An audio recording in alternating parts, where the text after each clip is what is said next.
How's everybody doing this evening? My name's Ryan Tamori of the Pit Press, live, the website, the podcast, everything. Excited to have you on back tonight for our second installment of Together We Howl. This is our continued partnership with 505 Sports Venture Foundation and owner, co-founder Kurt Roth. This is a virtual series that spotlights the heart and the hustle behind the University of New Mexico Athletic Department. It features live streams turned into podcast form on Wednesdays during the summer. We will be back next Wednesday. I'll give further information on that. Together, We Howl extends beyond the field, offering fans an inside look at stories, voices, and community spirit, and drives Lobo athletics. I'm going to plug the Pit Press, and then I'll get to our next guest. Check out the Pit Press Plus. It's your all-access pass to the heart and the hustle of the University of New Mexico Athletic Department. With a monthly or yearly subscription, you'll unlock behind-the-scenes stories you won't find anywhere else. Whether you're a diehard fan, a stats junkie, or just here for the spicy locker room gossip, Pit Press Plus has something for you. Subscribe today. Support local sports journalism. That includes the Albuquerque Journal, and you know who I'm forgetting there? My buddies Will Weber and James Barone over at the Santa Fe New Mexican, and not, for Jeff Grammer and Sean Ryder. Remember, real Lobos don't settle for the sidelines. $2 a month, $25 for the year, and I think we're running a special right now for $19.99 for a year. Eric Moulton, my business partner, is writing a series about leadership. He already wrote his about Eric Olin, diving into his past. We'll have Jason Eck and then Fernando Lovo. Look out for that. It's a 3-part series, and I've been saying this for 2-3 weeks. I'll get more out there. And as far as our website, social media, stay in the loop with the Lobos and Lobo Sports. Follow the Pit Press for exclusive updates, interviews, and behind-the-scenes content. Find us on Instagram, X, Facebook, and we are now on TikTok at the Pit Press. And then I want to give a shout-out to, obviously, 505 Sports Venture Foundation. If you have any questions, 505 SVF, info at 505sports.org or 505-305-4729. You can get that at 505sports.org. All right, I want to get to our next guest, and I will use this.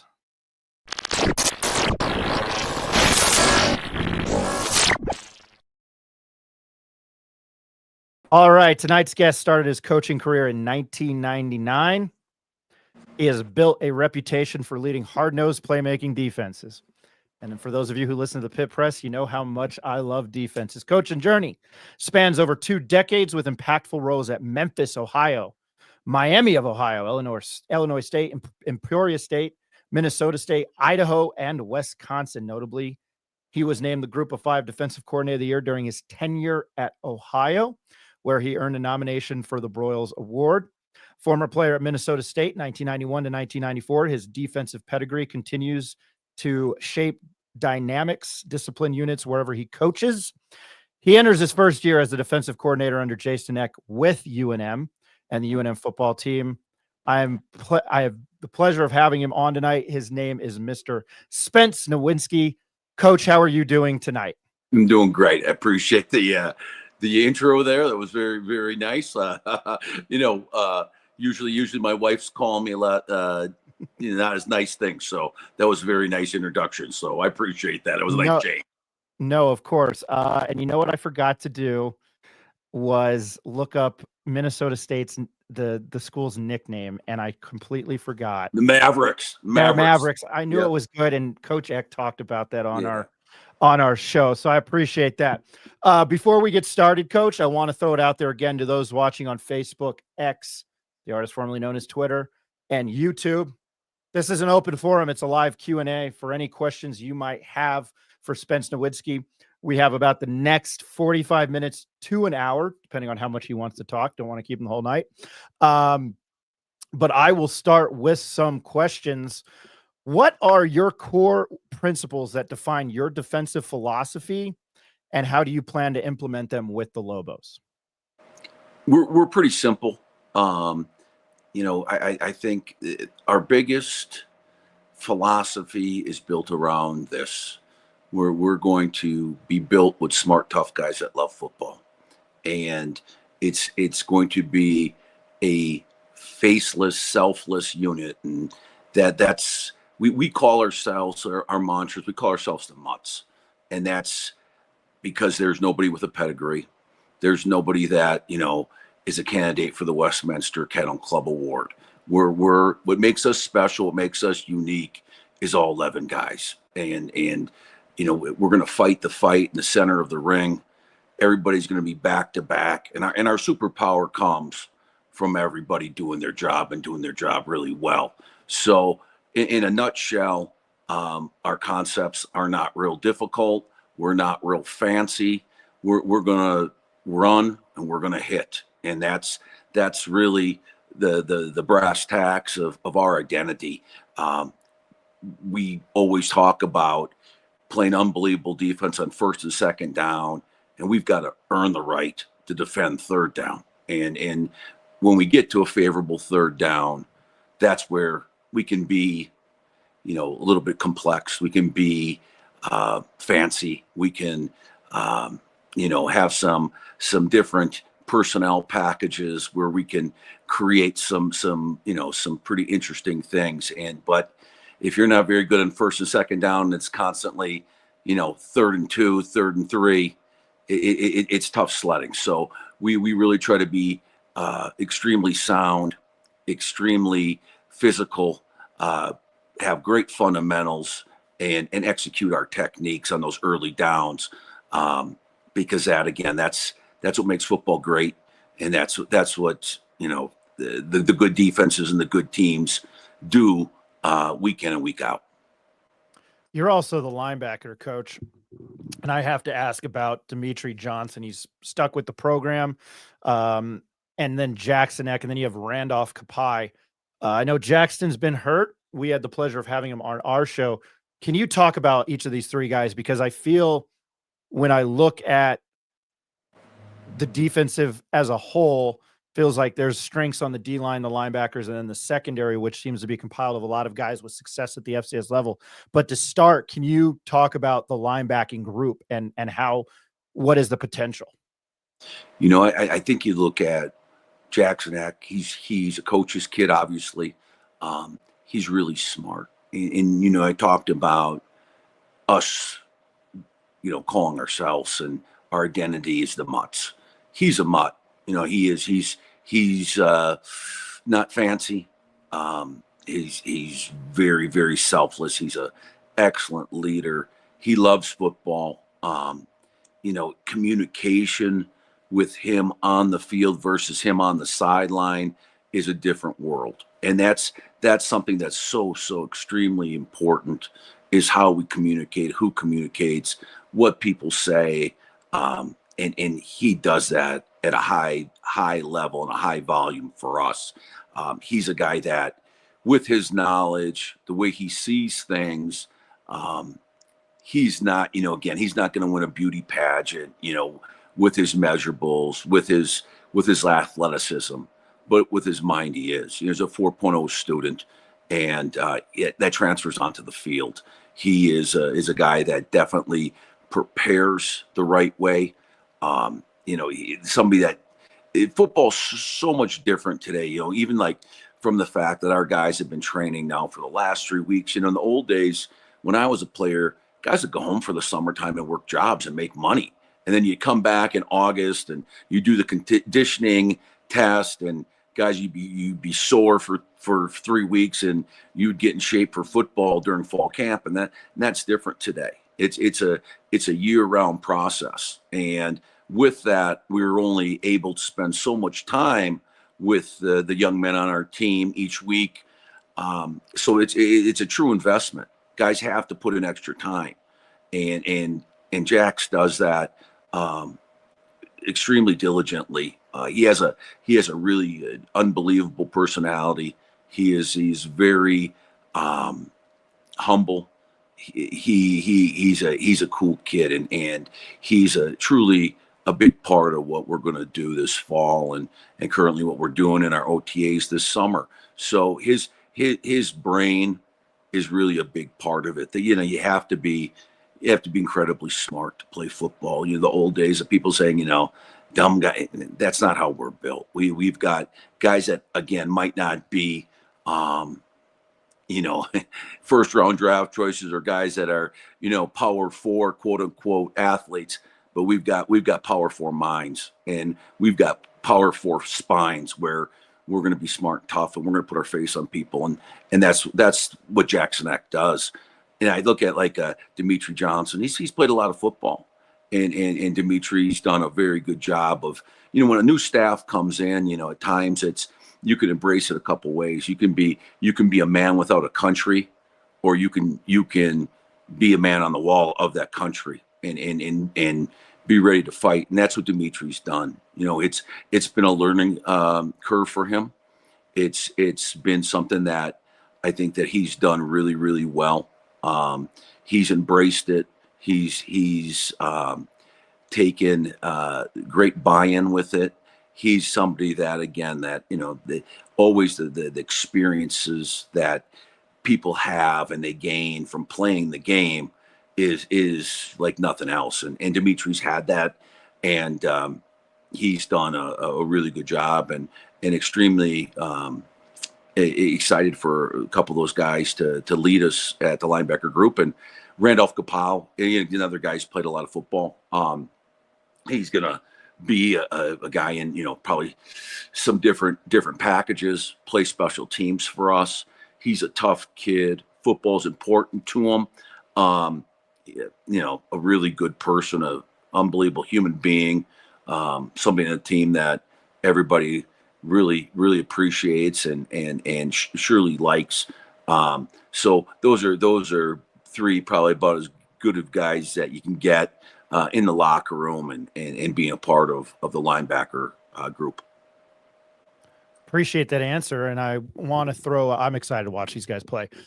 Throwing it out there again, if you have any questions, mostly questions or any comments towards UNM defensive coordinator Spence Nowinsky, please feel free to hit us up on X, the artist formerly known as Twitter. I can't stop saying that. And then Facebook and YouTube. It's so bad. It's so bad. It's my Prince joke.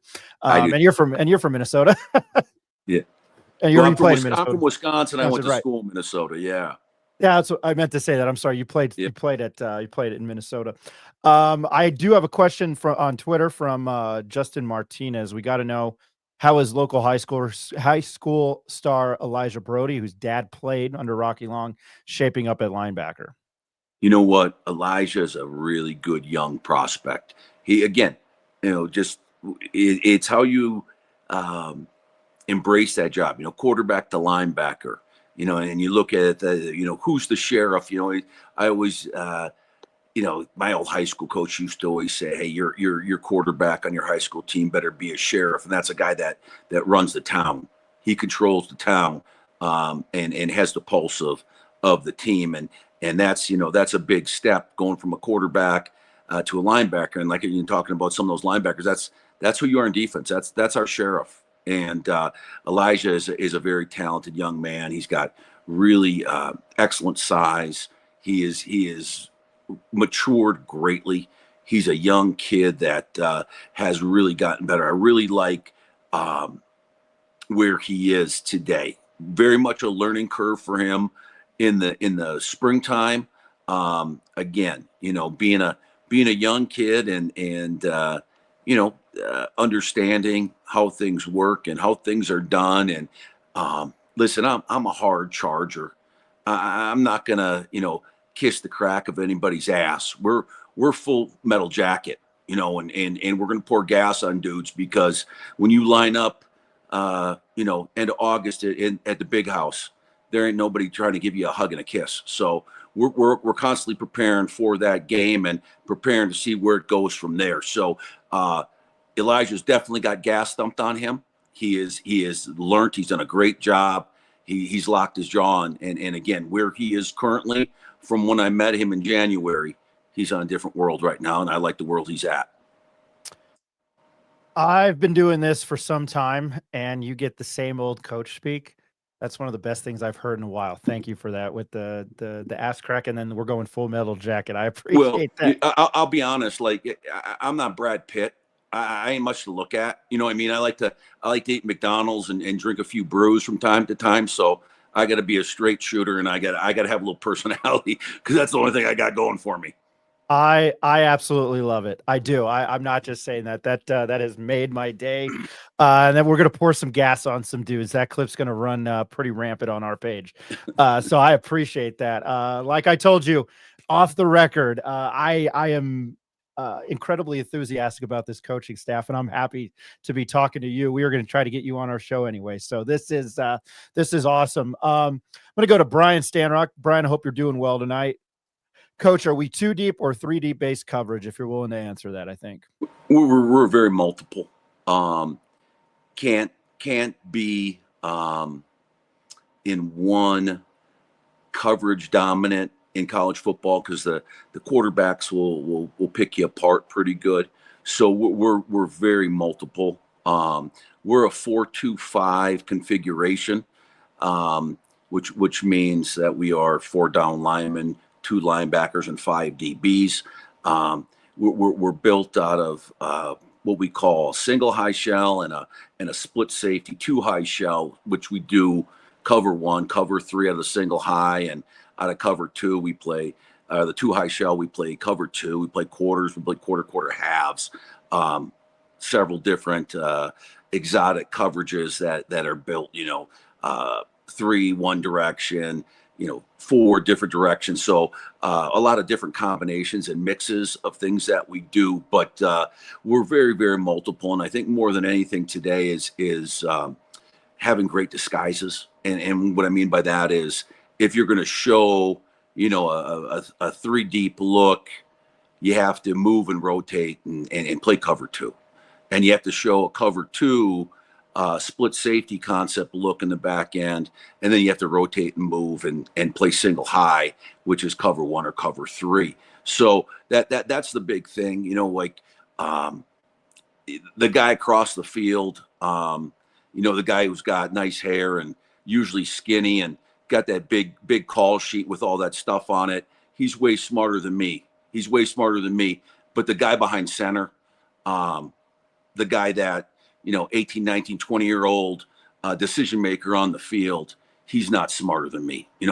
He likes to fill his lungs up with a little bit of weed. He likes to stand around the keg. He likes to go to the clubs and make bad decisions. So I got to be smarter than that guy. We're going to damage the decision maker on the field.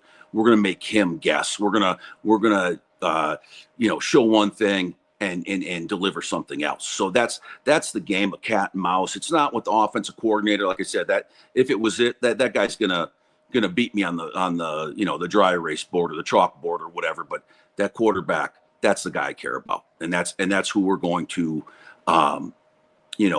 make feel uncomfortable. We're going to make him see things and see ghosts that he isn't ready for. This has made I had a busy day. You have made my entire night with the last 2 answers. Thank you very much. I want to go to John Romero here. Pit Press, thank you for arranging and bringing us Coach Nowinsky. You can thank 505 Sports Venture Foundation this evening.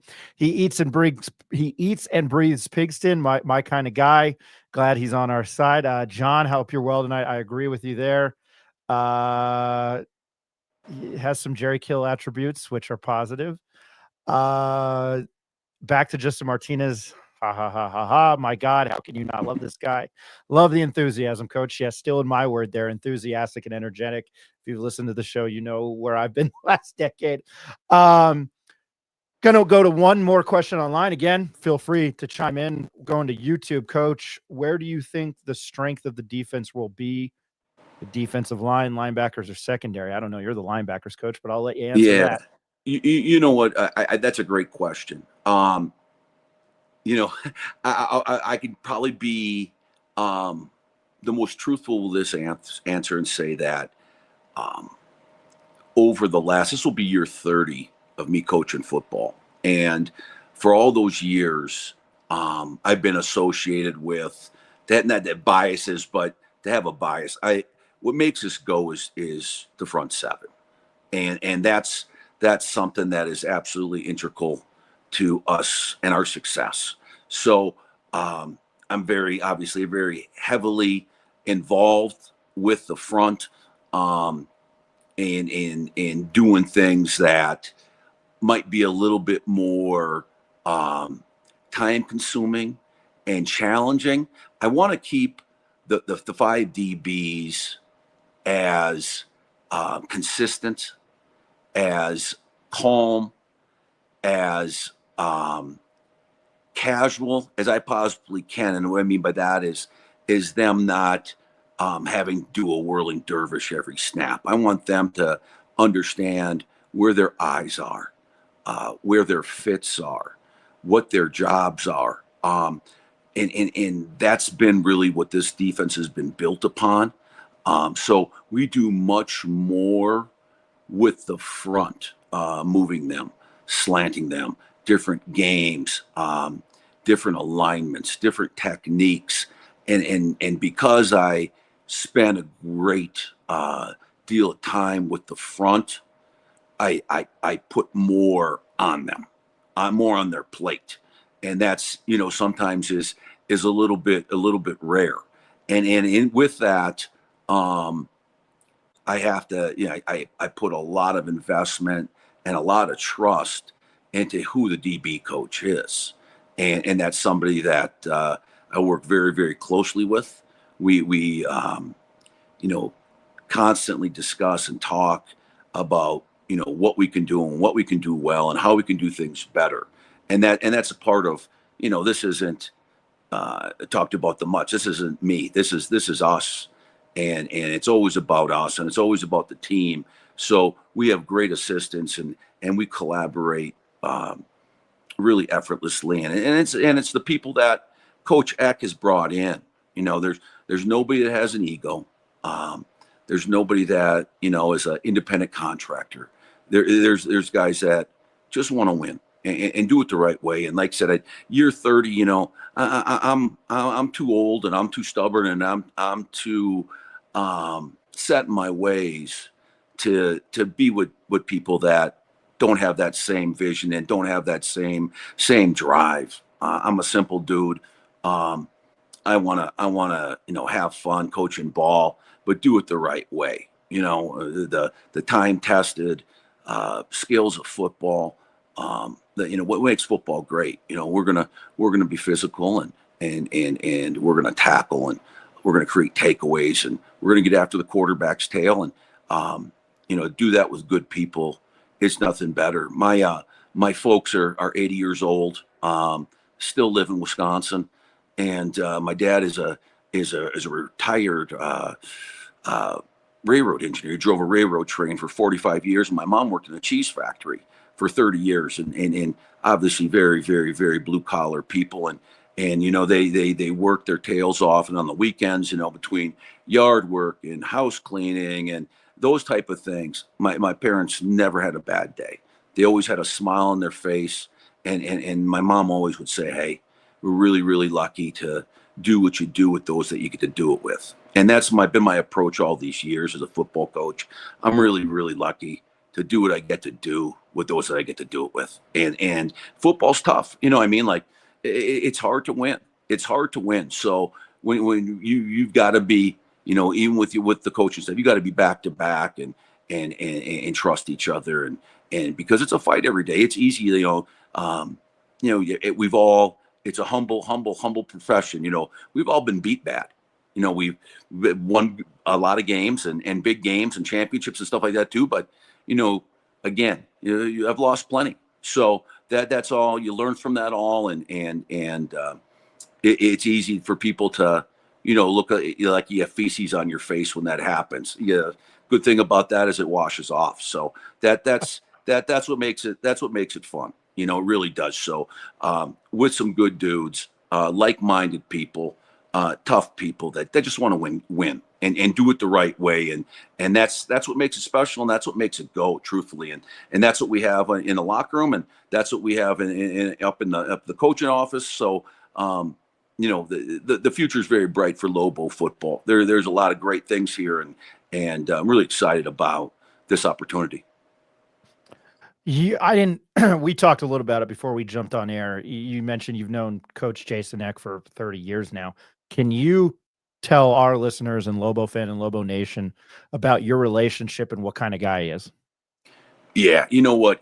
And I think this is the best attribute is he is incredibly smart, and he's got his MBA from Wisconsin, and he was an unbelievable undergrad student at Wisconsin.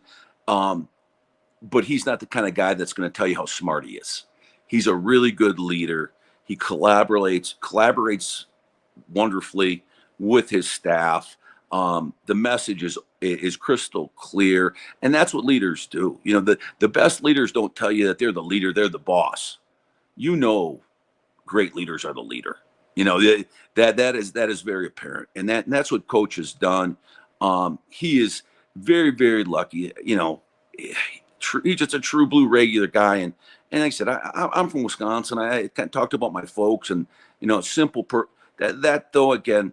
I've got that also. I'm very proud of that background, and that Coach was born in Wisconsin and he's very simple, but he's also that work hard mentality. He's an old lineman by trade and an old line coach. And what's kind of cool, after we were finished up our graduate assistant years together, we faced each other many times at different school as opponents. And you know, I think I don't know, I got to maybe tabulate the record. I think I had a little edge on Coach, but you know, his old linemen were always tremendous. They were physical and violent, and had great fundamentals, and they were tough as nails, and did everything so sound. And again, they were coached incredibly well, and always how they run the ball, and they were dominant in the things they did, and what Coach and Coach Leisner are doing today with the use of many tight ends and the emphasis put on running the ball. You know, because truthfully, listen, there's only one Peyton Manning. You know, there's only one Brett Favre. There's only, you know, one Troy Aikman, one, you know, Bradshaw and Staubach and all that type of thing. But there's a lot of, you know, Joe Smotzes and Joe Nobodies, and the guy that can run the ball, that's what steals your soul. That's as a defensive coordinator. That, you know, I don't care. A guy wants to throw the ball. They can throw the ball all day. They're going to mess it up eventually. So, but a person that can establish the run and run through your face, that makes it a long day. So that's what Coach is known for, and that's who he is. He's a true blue dude. He's a regular guy. What you see is what you get. Rolls up his sleeve, tireless worker, unbelievably family person. You know, the players love him. He's great. Like even tonight, for instance, like every week he has what he calls a non-football meeting, and that's, you know, a way to galvanize relationship, a way to get to know the players better. The players get to know us better. We discuss different things, non-football related. You know, everything from academics to family to relationships to finances. You know, any challenges that one must face, and that's really cool. That's really cool, and that's you know, when you have that, that's not just listen, with the NIL and the money and TV and everything like that. It's wild right now. You know, it's wild out there. But when you still can have that humanistic touch and not just make it solely a business, even though, you know, again, not naive or stupid. It's a big time business. There's a lot of money in college football and college basketball today, and that's big. You know, in my livelihood, like I said, year 30, let's face it, it's built on 18, 19, 20-year-olds and the decisions that they make, and that's you know, very unusual. So that's something that, you know, when you put into perspective, the thing about it is, this is family, and there's nobody better than Coach Eck with that mindset, with that positive role model, with that mentorship. So again, he's the cream of the crop, and I'll be honest, you know, and the Lobo Nation is going to find this out. You know, like people talk about Jerry Kill, and I got to be honest, I respect the heck out of Jerry Kill. That's a great compliment that, you know, whoever put that on there, because I followed Jerry Kill as the head coach at Emporia State many years ago, and when I got there, small stagecoach town, and the people loved Jerry Kill, and he was no BS. He was roll up his sleeves and and shoe the horses and go to work, and that's a great compliment. I appreciate that. But that's how Coach Eck, he functions. He's a bare bones guy that what you see is what you get. And truthfully, that's what I want to be around. That's what I want to associate myself with. And truthfully, that's why I'm here. I'm here because of Coach Eck and this opportunity. I had a great job at Memphis last year. Great job. I love the players, and you can win a lot of games there. I didn't like the fact you get your car broken into and you can watch people get shot every 13 seconds in Memphis. But other than that, it's a pretty good place to win football games. So, but I'm here because of Coach Eck and what he provides as a leader and a person that I love as a human being. So, very excited. I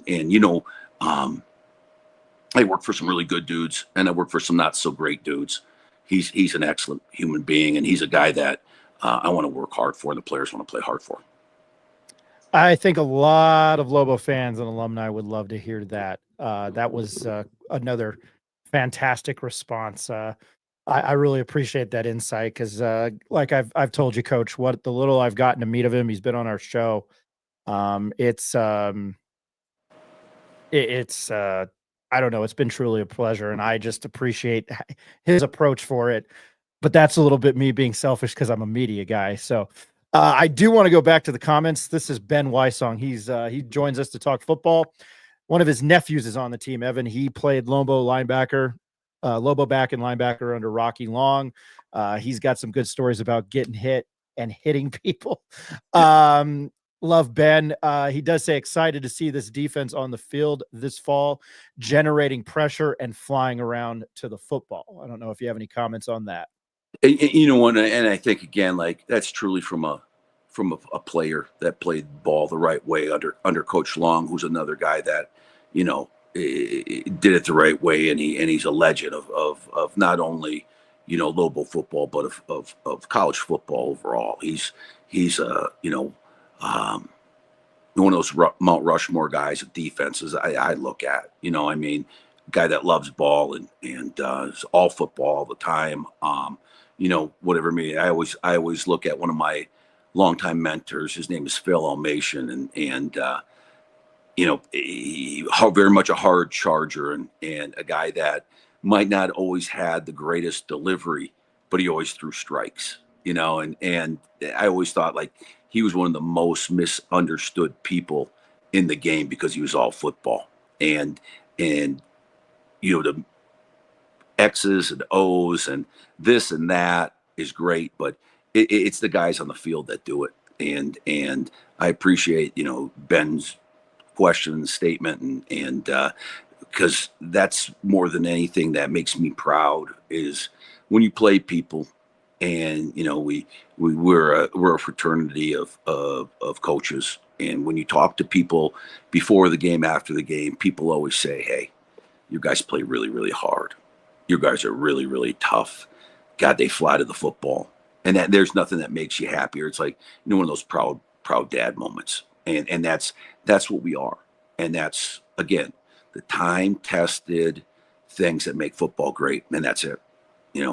Running and hitting and doing things soundly. So that's what we're going to do, and that's what we're going to put on the field. And like I said, it's going to be a growing and a learning week in and week out. So we're gonna embrace every challenge that we get, and we're gonna face it head on. And like I said earlier, the fight is fought in the middle of the ring, and we're not gonna hide. We're not going to hedge. We're gonna do things the right way. We're gonna put our face on people for 60 minutes.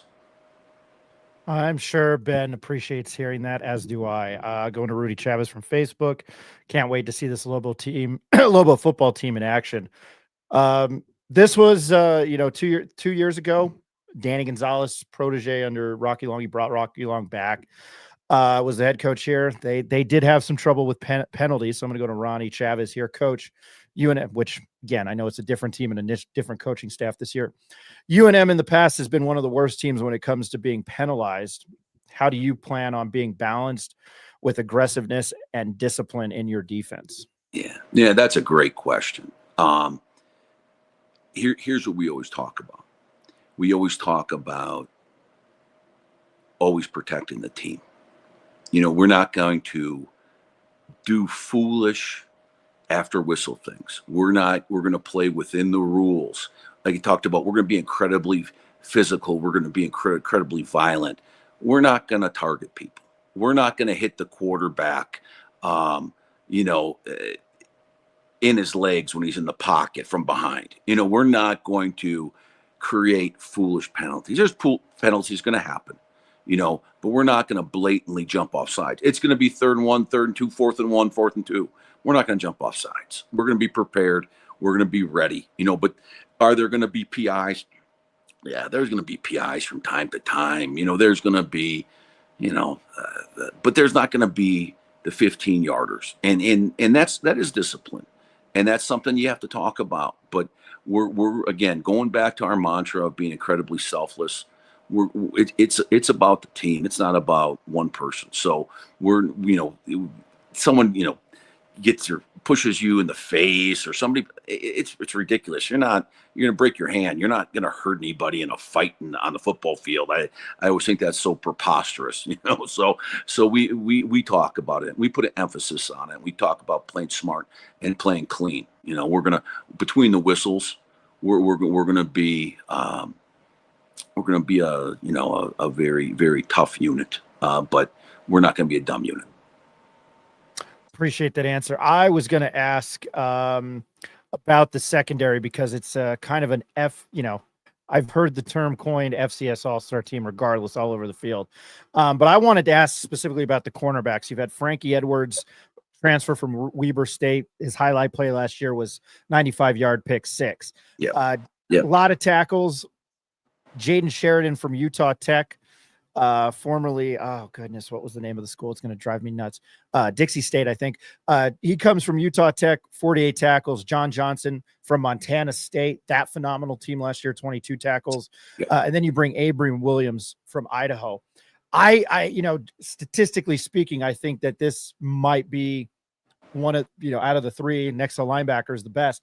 Can you talk about the secondary? I know you already have a little bit, but specifically those guys and how and why you brought them here. You know what? Really done a really good job this spring. Those guys, Abe Williams and John Johnson and Frankie Edwards and Sheridan and Gutierrez, and they're really they have speed. They have toughness. They have size. They're not not a bunch of 4'2" tree stumps out there. They're long. They have long arms. They can play man. That is something that it's very important. I talked about the front, obviously, but having 5 DBs on the field, there's a reason for it. I like to play man. You have to have really good athletes and tough athletes to play man because you do get beat from time to time, and you have to play the next play then and have short-term memory and get back to work. And I like the mental toughness of our DBs right now and our corners specifically that we're talking about. But they have length and they can run. And here's one of the things, like I said, I'm spend so much time with the front, but then I love to yell at the DBs. So I love to really, have my can of kerosene and a cigar in my mouth and, pour some kerosene on them and throw my cigar on them probably every day. Cause they have to, they want to wear 15 wristbands and they want to make sure they have a shield on their face mask and they look really good. Well, I make sure that they're going to be tough and they're going to play really good too. So I want to make sure that I'm always going to, throw mud on that shield and make sure that they understand that they're one of 11 and they make us go, but they're not the opener for the Rolling Stones. They're in the band and that's what they are. So, but I really like those guys. I think they have unbelievable potential. And I think they most certainly are unique because they have that experience of of coming in here and having played a great deal. And that, again, saying earlier, there's nothing that can, for the having experience and playing, in speed reps live. There's no greater learner than that, and those guys have that. So I'm really excited about that. And then our safeties, I think that's where the way we do play. Somebody asked about, do you play too high? Do you play single high coverage wise? And our safeties really create a uniqueness for us. They have to, be in the middle of the field. They have to be, playing cover two guys, playing, halves in the middle of the field. But then they have to have linebacker skills. There's things that when they're in the box, they're a part of the run fits. So those guys really, really make us go, and they're incredibly important. And I think going through the spring, really, really fortunate to have Austin Brawley here. He played for me at Ohio University, and he's not much to look at. He's probably 5'9.5", 5'10", and 180 pounds on a good day, and maybe 160 pounds if he had no tattoos. You know what I mean? He's got about 500 tattoos across his body, and that's probably the reason he's 180 right now because of his ink. But he's an unbelievable athlete. He can run. He can play the ball in the air. He knows the defense. There's so many things that we've done from our time in Ohio. And he's again, I talked about who's the sheriff. He's the sheriff in the back end. He's our heavy communicator back there. He has a bevy of experience and played, championship football, and he's a tough kid, and I love the heck out of him, and I'm glad he's here. But he's going to be an excellent Mountain West safety for us. And then our additions that we've had, the guys that have gone through the spring with us, really, really a good group of young men. So it's something that is so important to us, and something that is incredibly important to us. So Tavian Combs, Albert Nunez, we just brought in, to want to talk about David Murphy. David was here, and the local kid was here. He is everything that you want a football player to be. Again, he's not going to win the beauty pageant with size or speed or anything else. He loves football. He loves football, and he's a guy that will be on the field for us in different capacities, because he's an exceptionally selfless, get it done guy. And even like talking to him about the role, and he's like, Coach, I just want to play ball. He doesn't get, he would probably play nose tackle for us if we wouldn't get mauled every snap with him there. That's the kind of heart that he's got, and that's a winning heart. And that's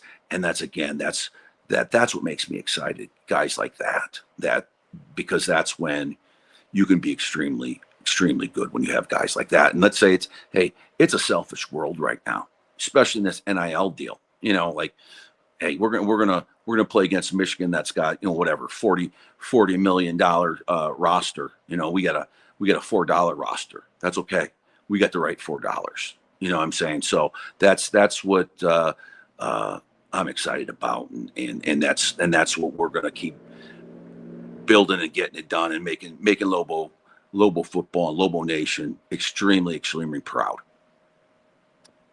Yeah, Ohio. I know you were at Memphis last year, but that Ohio team last year, and Austin probably was on that team. I love mid-major football, so they played damn good defense down the stretch. They blew Miami of Ohio out in that MAC championship game and won a bowl game. I think they beat Jacksonville State. I don't remember which bowl game it was, but that way they had a good stretch at the end of the year there. Really good. Yeah, it was a lot of fun to watch. I was going to ask you a question about him, but yet you beat me to the punch. I'm going to go back to the comments from Twitter. Tomas Cerna, how you doing? As D coordinator, if you had to get a star at one position, what would it be? You know what? I think, again, I would look at one of our inside defensive lineman position.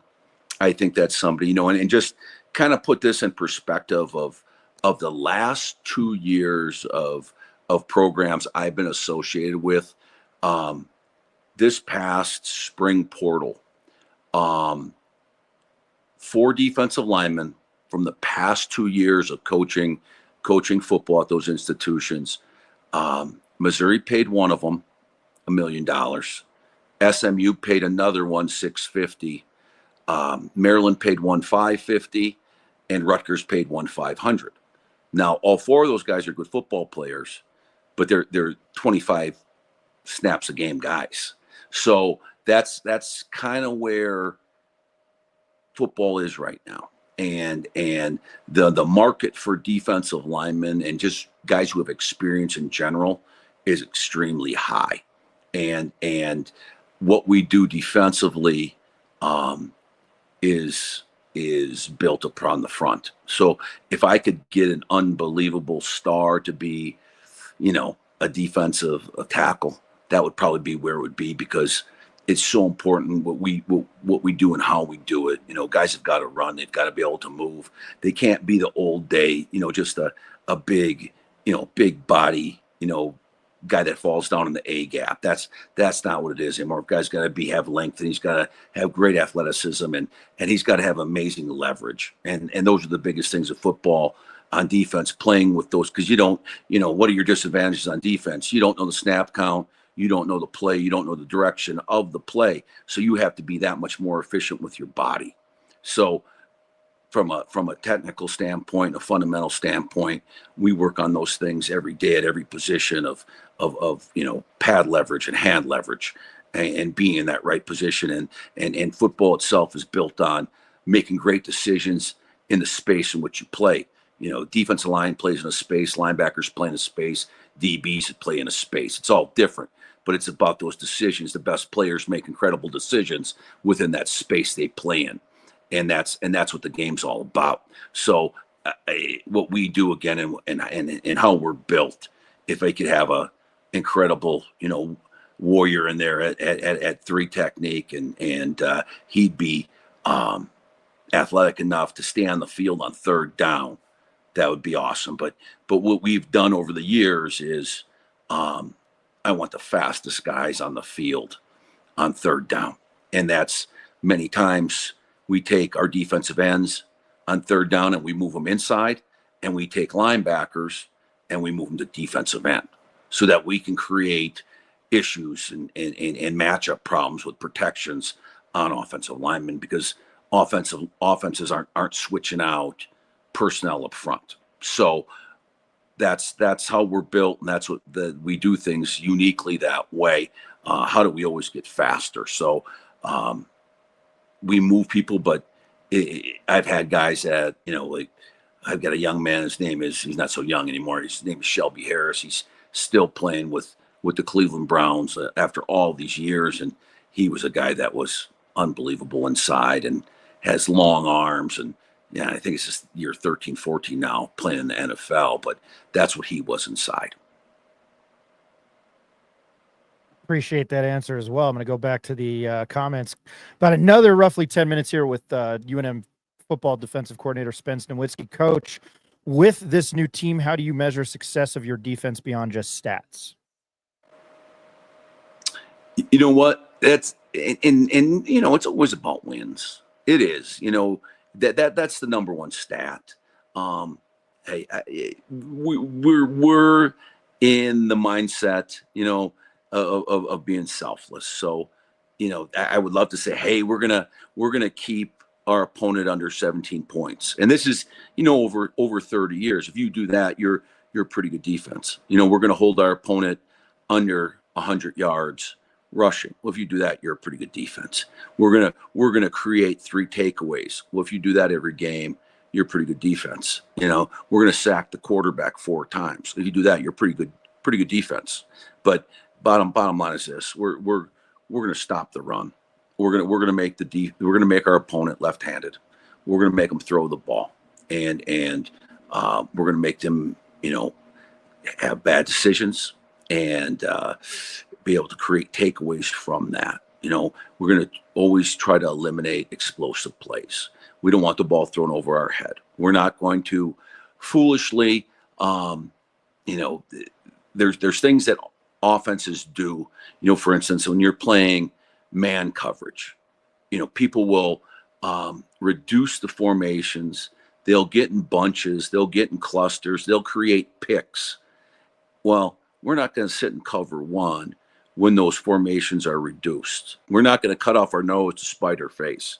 We're gonna play zone. We're gonna get the off the field. We're gonna get stops, and that's what we're gonna be. Incredibly smart, incredibly sound, and incredibly patient. And I talked about, like, you know, that offensive coordinator with all those calls and that big laminated sheet. I started out as a high school coach. We'd run power to the right until our opponent stopped us, and then we'd run power to the left. And then we'd get exotic and maybe run a bootleg or a pop pass to the tight end or something like that. But we weren't going to be non-paid. We were going to be who we are. And that's, offenses don't want to do that. They want to hurry up to screw it up. And we were going to be incredibly sound. And here's the thing too, which I think is why I love it here. In my career, like I said, I haven't been the defense coordinator at Florida State. I've been at Florida State. I haven't been the defensive coordinator at West Virginia. I've beaten West Virginia, and that's what makes it awesome, you know. And this is a gritty, blue collar, tough place, and I love that. That's where I come from. I come from Wisconsin. Okay, we get snow in the winter, and we don't have rattlesnakes and spiders and creepy stuff like that, but it's the same. It's the same tough, you know, thick-spined, galvanized steel soul place. And that's why I love this place. So, you know, we're going to bring people into the Rock. You know, I love that Sean Connery, welcome to the Rock. That's what we are. We're desert built.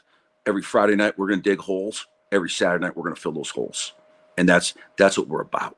And that's what we're going to do. And we're going to make people proud. There's going to be doubters, and I get it. That's the easiest thing to do. That's okay. The people that get on board, they're going to reap the benefits. So all I can say, good times are ahead. Right people are in charge. Coach Eck is a winner. He's a dude of dudes, and it's going to be a hell of a time.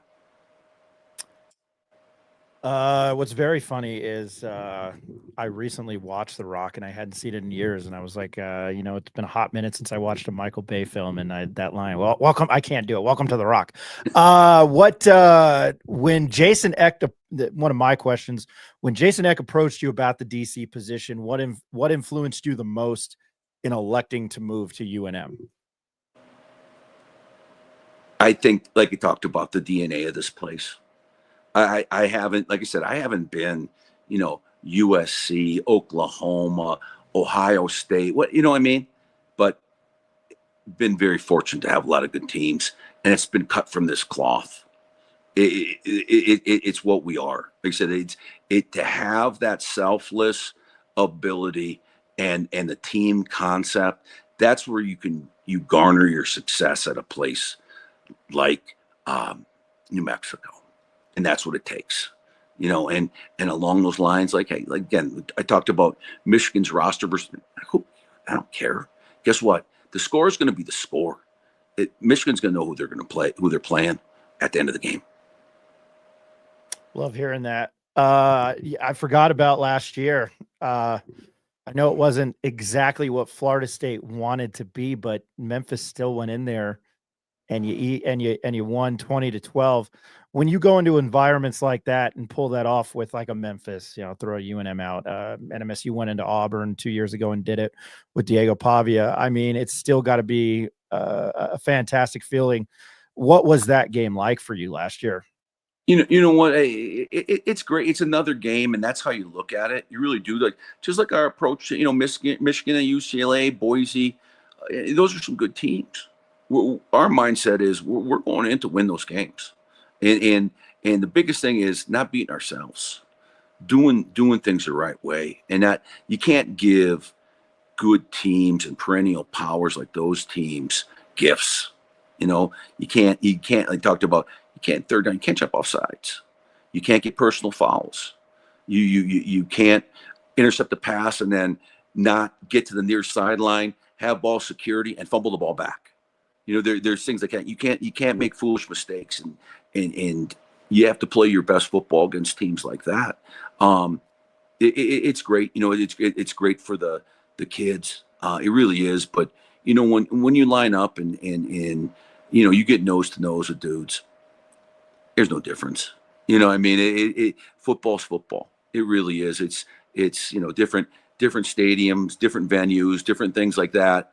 But end of the day, football's football, and that's again what makes it great.